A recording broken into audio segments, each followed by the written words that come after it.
Hi there, welcome to my channel. I'm Jaya and I love knowing more about the world through stories. Traveling may be expensive, but reading so much less so. So in this new series, I want to bring you stories from all across the globe. And today, we'll be traveling to the island of Hispaniola. So let's go.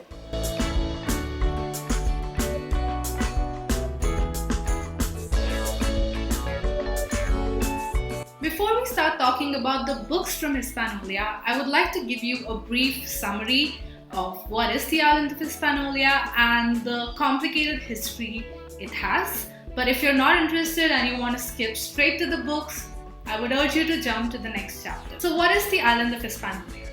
Hispaniola or La Hispaniola is the second largest island in the West Indies and it lies in the Caribbean Sea. It is divided politically into two countries, the Republic of Haiti in the west and the Dominican Republic in the east. There have been many influences on this island, and historically the whole island has often been referred to as Haiti or Santo Domingo, San Dominique or San Domingo. However, today's Haiti and Dominican Republic are two very different countries and they both have tumultuous histories of slavery, revolts, colonization, abolition, dictatorships, and coups. There are also evidences of the indomitable human spirit and resilience of people. This year, I read quite a few books from this island, some of which was historical fiction, some was more contemporary, while some was based on folklore. Books from Haiti. So modern Haiti was once a French colony by the name of Saint Dominique, and the French rulers exploited thousands of slaves and the land itself, leaving everything ravished and impoverished, as colonists tend to do.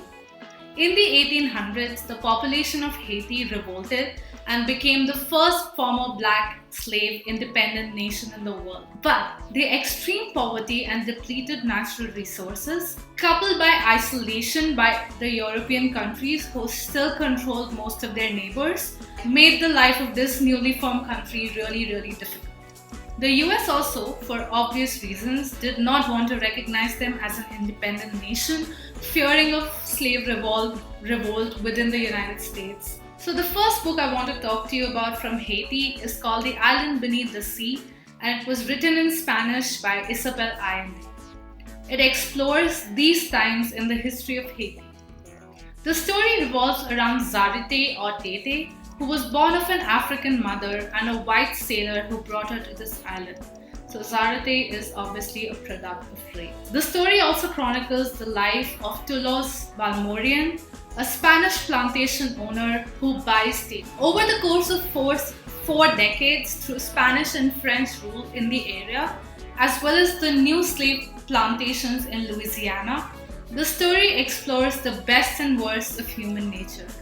Zarate's spirit and quest for freedom are indomitable. I would recommend this book if you want to understand more about the Haitian quest for freedom and the lives and loves of the slaves of those times through a fictionalized story. The next book I want to talk to you about is called An Untamed State by Roxane. So I was only introduced to Roxane this year, which basically demonstrated to me how large the literary world is and how much I still have to read.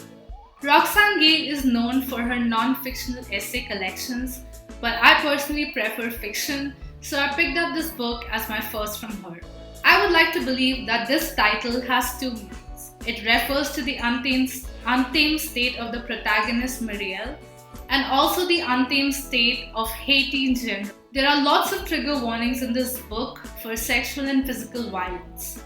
In the beginning of the book, Muriel has the best life could offer. She is dripping in wealth and status because of her father. She lives a very comfortable life with her loving husband and infant son. Then, her life comes crashing down as she is kidnapped and brutalized for many days. The story reads like a mental journal into Muriel's past and present.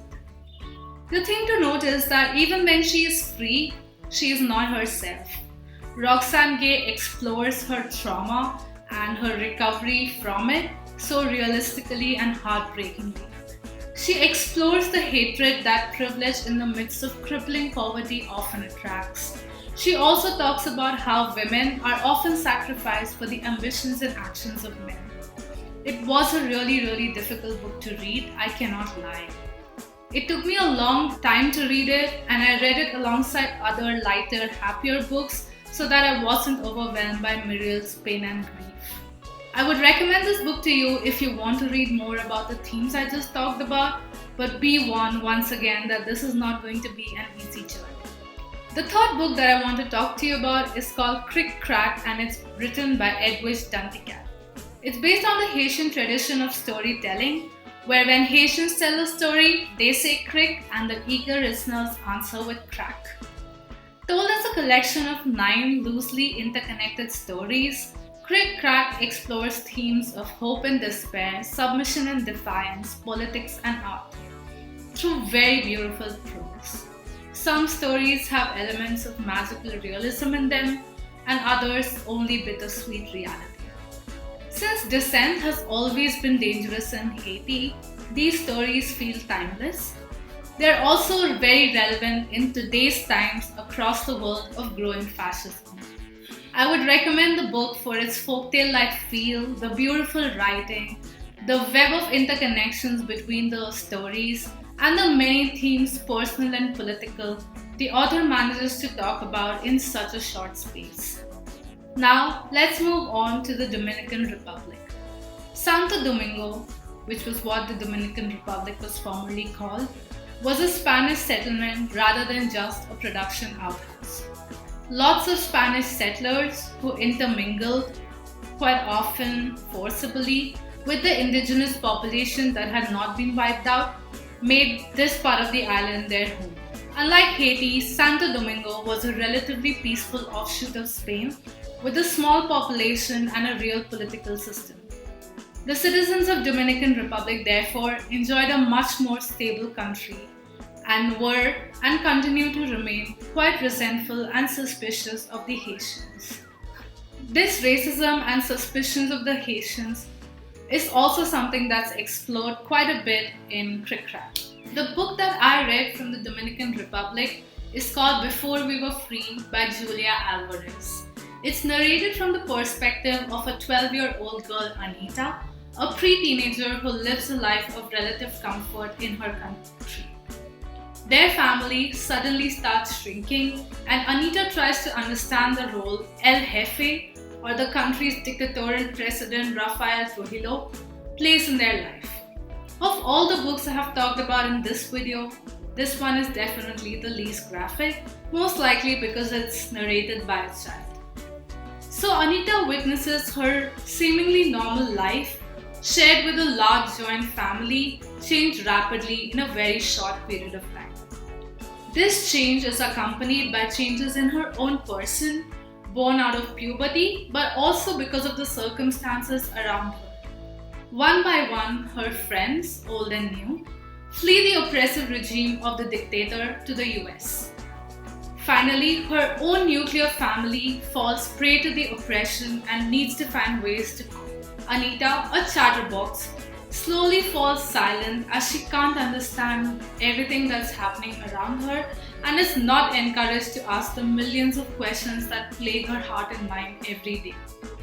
We follow Anita's journey from a curious child to an introspecting teenager as her country devolves into a less free space every day under the thumb of a brutal dictator.